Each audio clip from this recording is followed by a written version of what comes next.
we go into our interview today, I wanted to let everyone know we have a new sponsor for our Energy Question podcast, the U.S. Oil and Gas Association, or USOGA for short.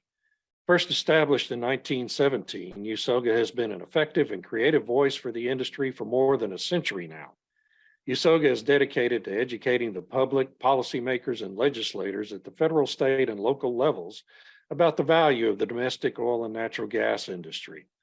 If you're in the industry and not currently a USOGA member, please consider joining the association as a way of helping it tell your story to the policymakers whose actions impact everything you do each and every day.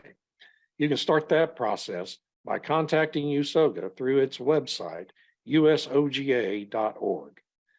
Thanks so much to USOGA for sponsoring the Energy Question podcast. And now on with our show. Hey, welcome to the Energy Question with David Blackman. I am your host, David Blackman, of course.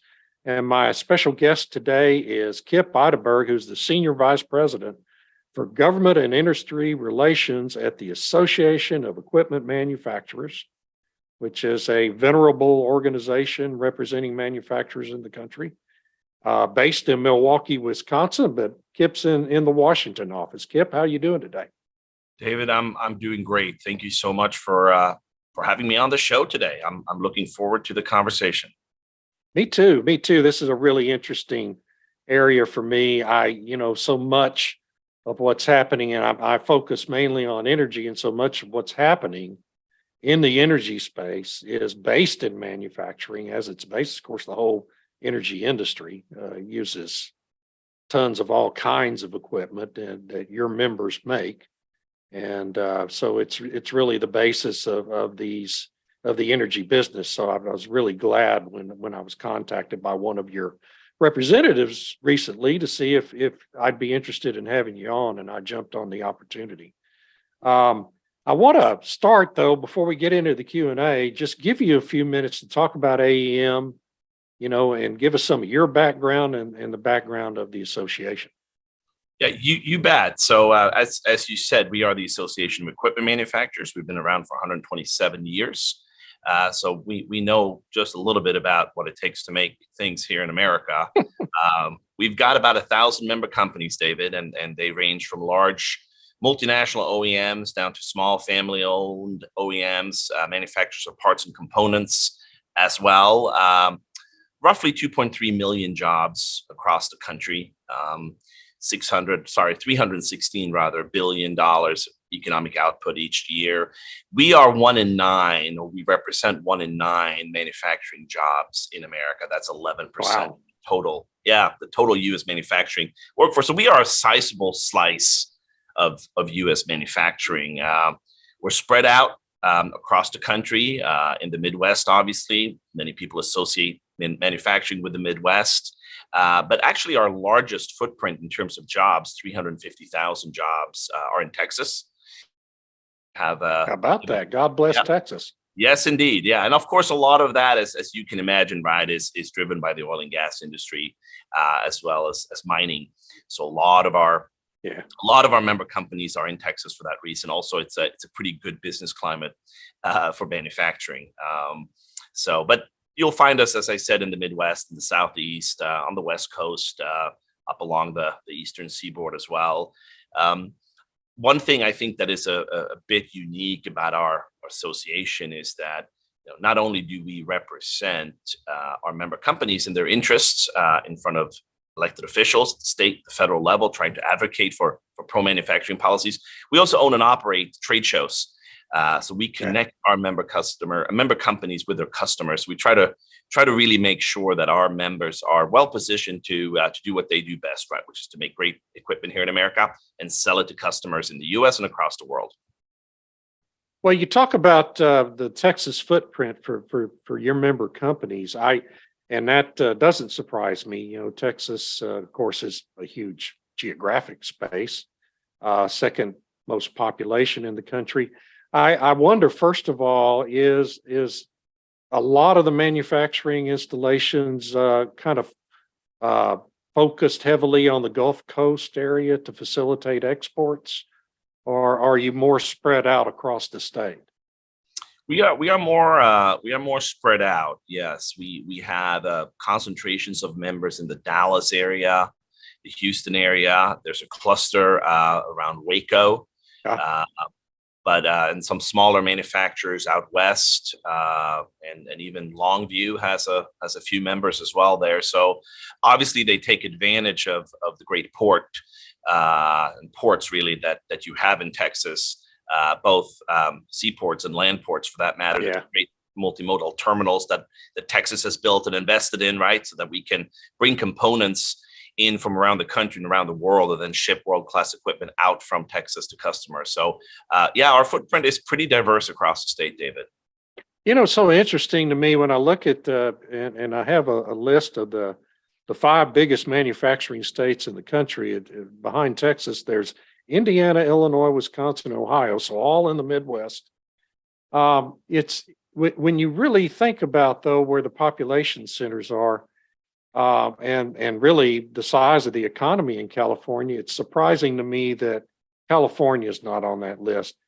Would that be mainly a product, would you say, of the difference in policy environments between, say, Texas and California, a more welcoming business climate? Or is there something else going on there? That's an interesting question. I think it goes back originally to just the history of manufacturing in America. A lot of it was established in the Midwest, proximity to steel mills, proximity to the great ports around the Great Lakes. Yeah. So I think that's really where it started. But then, to your point, we have seen in the past 5 to 10 years, we've seen equipment manufacturers move to Texas, some from California, to your point about the business climate. Yeah, Tesla California being one. Yeah. Yeah, that's right. And others have relocated to Texas from other parts of the country.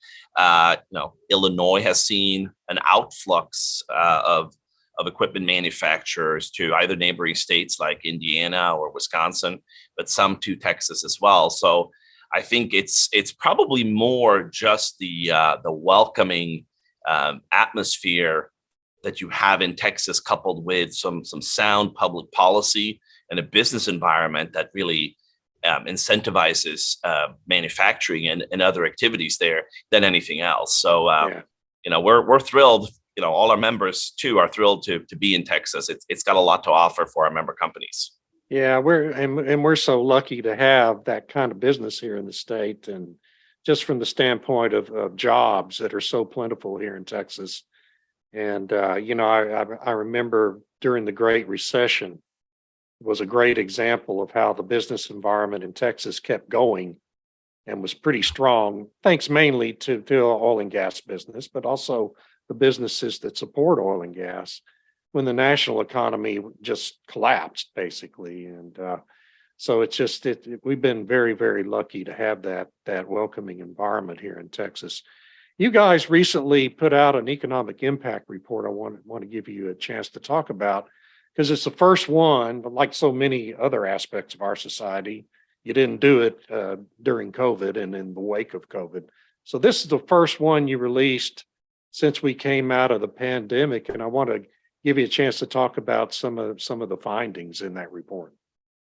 I appreciate that. We are quite proud of the results of this economic impact report. The headline, really, David, for our industry is a story of strength and resilience, and a return to normal following the COVID-19 pandemic that you mentioned. And to be clear, it is a new normal for us that comes with its own set of challenges, and we can discuss those. But I think overall, the headline for us is the strength and resiliency of the industry. We came through it in pretty good shape. We learned to do more with less, whether that was fewer workers available to us, fewer inputs, either domestically or internationally, more challenges in general, right? And so I mentioned that number, 2.3 million jobs across the country. These are family sustaining jobs. They pay about 35% above the national average, or so we learned from this latest report. So they're good jobs that allow people to have careers, raise a family, save for retirement, have a comfortable life. So, another point that we're proud of. I mentioned, the 1 in 9 jobs. We are an important part of the manufacturing industry. So overall, we are pleased with where we are as an industry now. Of course, there are still some challenges, some dark clouds on the horizon. But we feel like where we were in 2019, late 2019, right before the world sort of, things changed dramatically. And then where we are today in terms of demand, for example, it's robust, David. Yeah. I mean, many of our equipment manufacturers are sold out for 2023, and they were sold out for 2023 early this year, and many of them they're sold out for Q1 and Q2 of 2024. Wow. So yeah. So overall, a healthy, robust industry. So you talk about the challenges and one that I think everybody's facing. I focus a lot on oil and gas. I know the oil and gas industry is really facing is a challenge of sourcing qualified workers, right? I mean, the workforce challenges are really strong right now, even at a time with very low unemployment. And talk about some of the factors that are creating that issue for your members. Yeah. So right now we're looking at roughly 85,000 job openings for our industry across the country. So I'll say that again, 85,000. A lot of jobs, David. That is a lot of jobs. Yeah, a lot of jobs. And obviously that's having a chilling impact on the industry and our ability to take advantage of strong demand. I mentioned that a few seconds ago. Demand is strong. It's been strong since we came out of the pandemic. It remains strong, but many of our member companies simply cannot find enough people to work in their facilities. I was in Iowa a month ago or so. I was meeting with a number of CEOs of our Iowa-based equipment manufacturers, and some of them were telling me that they've hired pretty much every person in the county, and they don't know what to do. Some are having people come in from, depending on where they're located, but if they're in northwestern Iowa, they have people coming in from South Dakota, from Minnesota. They're that desperate. Some counties in Iowa, not to pick on Iowa, we love Iowa. Obviously, it's got a pretty robust footprint too of equipment manufacturers, but some counties have negative population growth, David. And so that's not a recipe for success for our industry or for any industry. We need more young men and women to explore careers in manufacturing. Well, despite that, though, one thing I found at your website, you just did, in spite of the workforce challenges and hard time finding workers, guys just did it's called the I Make America campaign, a letter writing campaign to Congress, and managed to generate 88,000 letters sent to members of Congress. Talk about what that was all about. And I mean, that's an incredible number. Yeah, yes, it is. And you mentioned the I Make America campaign. So let me just give you sort of the quick overview. We launched this actually back in 2011 here in Washington, D.C. with the help of our friend Mike Rowe. We went up to Capitol Hill. Yeah, right. Everyone knows Mike Rowe, right? Yeah. We went up to Capitol Hill and we held a press conference and we made a little noise. And since then, the campaign, it's a national grassroots campaign. It's grown to 40,000 supporters.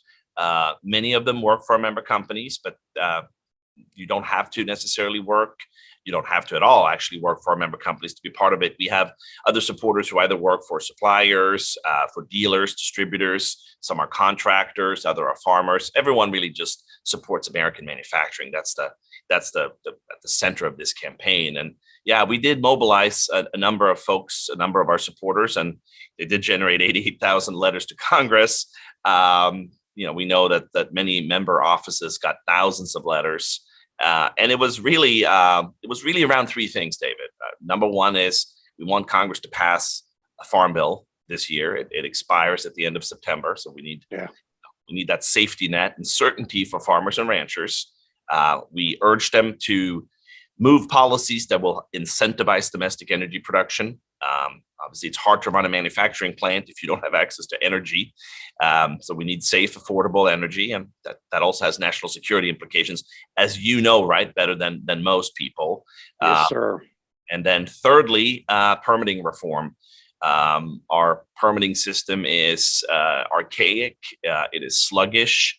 It is preventing us from taking advantage of that $1.2 trillion that Congress approved. And really, at the end of the day, David, it's hurting American families, right?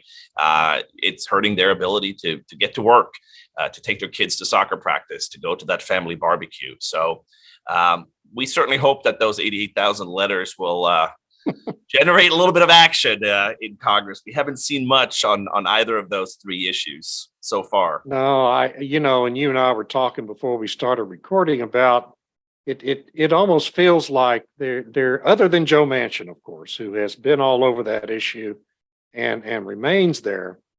It feels like there's very little sense of urgency on the permitting issue among the members of Congress. And to me, that means they don't understand how urgent it really is. The problem really is. And I write a lot about it. I'm afraid we're going to end up having to have an energy crisis before you get that sense of urgency out of Congress. I wonder what your sense of it all is. Well, I couldn't agree with you more. Let me ask you a question, if you don't mind. And I looked up the answers, so I know this, but your listeners may not. What is the average time it takes to get an infrastructure federally permitted? Oh my God! Well, we just had the Trans-West transmission system that took 16 years. Finally got its final approval this year, but I would guess it's probably somewhere between 7 and 10 years. Yeah, you got it. It's between 5 and 10, David. That's right. Now, for roads and bridges, it's 7 years.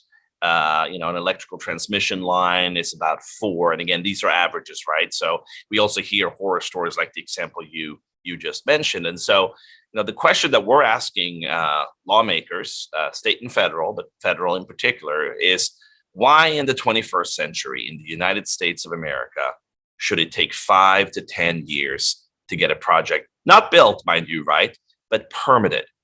And I think the word is absurd. Right, David? That's the word I use a lot. Yeah, that's right. It's absurd. And I mentioned the $1.2 trillion of federal funds. Now, about half of that is going back into the Highway Trust Fund, but even half of that, right, $600 billion in money for roads and bridges, ports, waterways, locks and dams, airports. I mean, that's a lot of money, and it's just sitting there right now in the coffers of the Treasury Department, not being put to work. Yeah. We have, I called it archaic earlier and sluggish, and I think that's right. Our permitting system has not kept up with the times, and that's becoming a real problem for us, for our society, and for us as a country. And I think you're right. There is not enough urgency on the part of our elected officials where it should be. And you look at the permitting system as it is. I think it's a mindset, David. Every president since Richard Nixon has tried permitting reform, and everyone has fallen short, right? And our regulatory system is set up, it's designed to make sure that bad things do not happen. And I think that's an admirable objective. But the problem is that when we are trying to make good things happen, it stands in the way. And right now we have an historic, tangible opportunity to put the $1.2 trillion in funds to work. And we are doing absolutely nothing. That's perhaps a little harsh, but no, I think it's not harsh at all. I don't think that we just saw a great example of this, of the consequences of this impact the Yellowstone River. What was that, early Saturday or late Friday?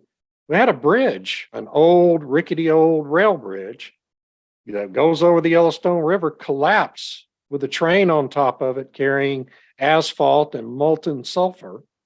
that is leaching into the Yellowstone River as we speak because the bridge collapsed, right? And this is a bridge that is probably needed to be replaced for decades, and you can't get it done despite this enormous pot of money sitting there, and the government just can't manage to allocate the funds properly to get it done. So I don't think you're being absurd at all.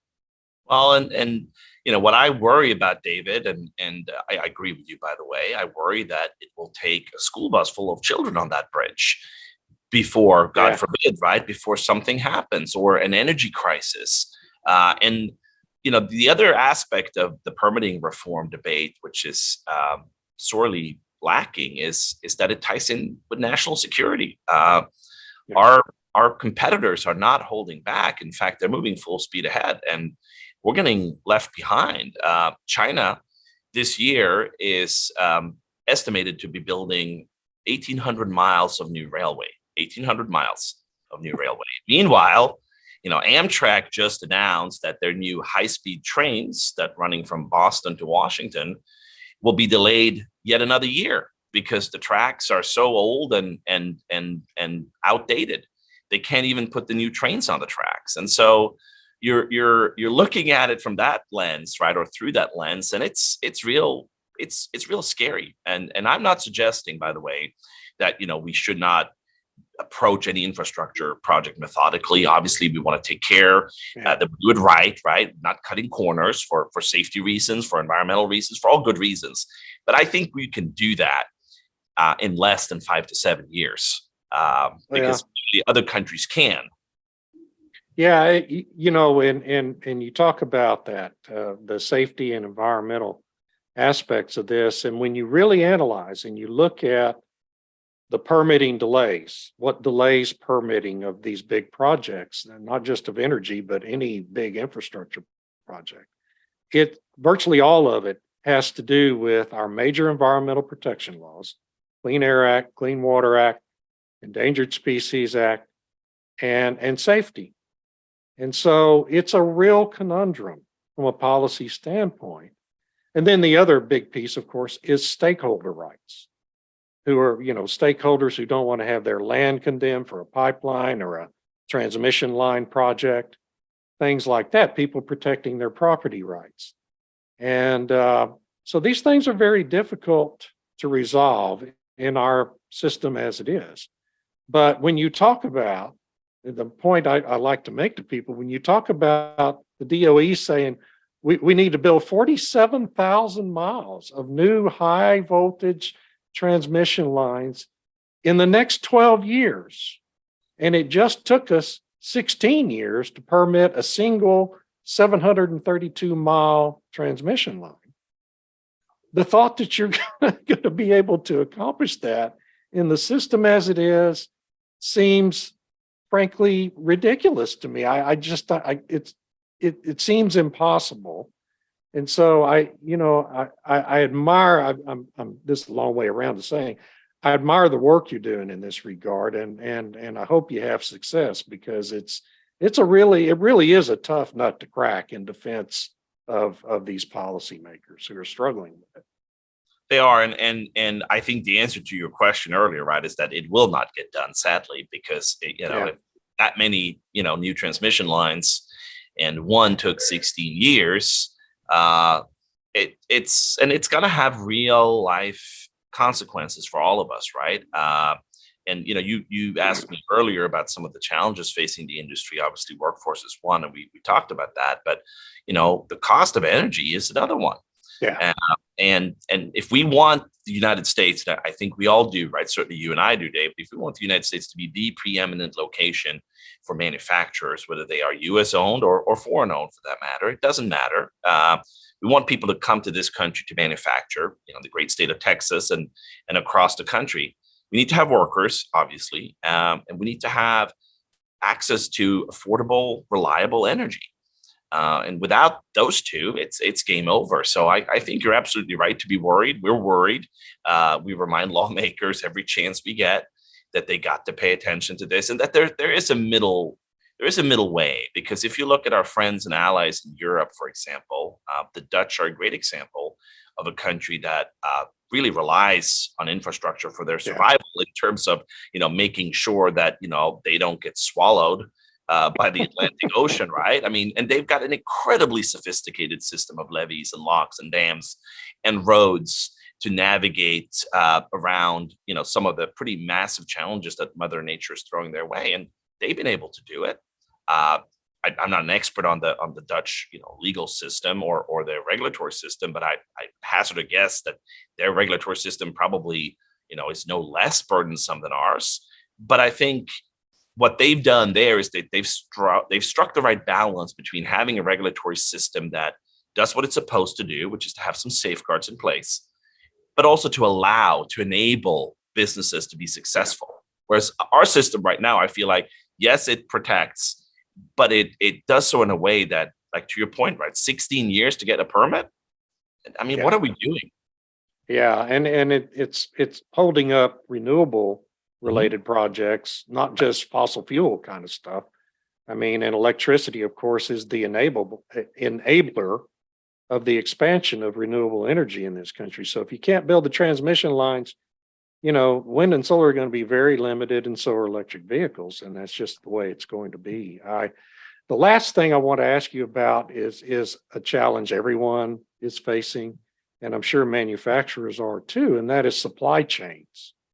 We had a big problem at the ports of Los Angeles and Long Beach in fall of 2021, the summer and fall. Have your member companies seen improvements and kind of a detangling of supply chains since then, or is it really still a pretty major problem for them? I'm glad you asked that question, David. And I wish I had a more optimistic answer than the one I'm about to give you. The answer is no. Obviously, I think we've done ourselves a bit of a disservice as a country through the narrative that has been advanced, and perhaps rightfully so to a certain degree, right? That we came out of COVID and things are sort of back to normal. And I think that is true to a large extent, but not when it comes to supply chains. So I'm a little concerned sometimes by that national discourse that seems to ignore the fact that supply chains are still very much an issue for us. Yeah. We know from a recent survey that we did of member companies that lead times in 2019 for essential components was about 2 months, right? So that's right before the pandemic. Today, or rather late last year, but not much has really changed since then, it's 7 months. So it has more than tripled since the outbreak, or since right before the outbreak of the pandemic. So obviously that's having a negative cascading impact on manufacturing operations when you're now waiting up to 7 months for essential components. Some are particularly difficult to source. I think everyone has now learned the word, if they didn't know it before, semiconductor, or the word chipped, right? And obviously we recognized or realized as a result of the pandemic that maybe we should be making just a little bit more of these critical components. Yeah, America, right? We all need them. We all rely on them. It's not unique to our industry. But we also know from a recent survey that our member companies on average are only holding 50% of optimal inventory levels when it comes to semiconductors and chips. So that's obviously a problem if you're down to 50% of what you need to hold just to keep up with demand. You look at agriculture, rubber tracks are an important component in the ag space. Only 27% of optimal inventory when it comes to rubber tracks and the components that are used for rubber tracks. So it's still very much an issue for us, David. It's gone unnoticed a bit, and so we're trying to remind everyone, the general public, lawmakers, stakeholders, that we still need to tend to our supply chains, whether they are domestic, whether they are international. But it's having an impact. It is not at all uncommon, unfortunately. I spent a lot of time visiting our member companies across the country to see, whether they are wheel loaders or tractors or excavators coming off the line, and the manufacturers putting old tires on them just so that they can take them off the line and park them somewhere while they're waiting for those new tires to come in. Wow. So Yeah, to your question, it's still a problem, and it's really preventing us again from taking advantage of strong demand. We talked about that at the beginning of the show. Demand is strong, but when you don't have enough components, it's a challenge. Well, on that note, we are Note. well. But as you've said throughout this, I mean, we have been really recovering from the pandemic, and the manufacturing business, to the extent it's able, it has the resources is really pretty strong right now in the United States, and especially in the Midwest and Texas. And so it's not all bad news, and I don't want to leave viewers with the impression of that. Just before we go, tell people where they can find AEM and keep up with what you guys are doing. Yeah, you can go to aem.org if you want to learn a little bit more about the equipment manufacturing industry. I would urge, and I should say thank you, David, for banging the drum, so to speak, on permitting reform. We need more voices such as yours, reminding the American public that this may sound and seem like a wonky policy issue that has no impact on their day-to-day lives, but nothing could be further from the truth. So thank you for that. And you can go to imakeamerica.org. I encourage everyone to sign up, join the campaign, help us advocate for permitting reform, for Farm Bill, for domestic energy production, all the great policy issues that we need movement on desperately to make sure that we can make more things here in America. Well, that's just fantastic, man. This has been a great conversation. I want to invite you back on sometime in the future to catch up again, and really appreciate your time today. Yeah, likewise, David. I thank you so much for having me. This has been great. And that's all for today, folks. I'm David Blackman with the Energy Question, our extraordinary producer, Eric Perel. And thank you to the Sandstone Group for hosting our podcast. That's all for now.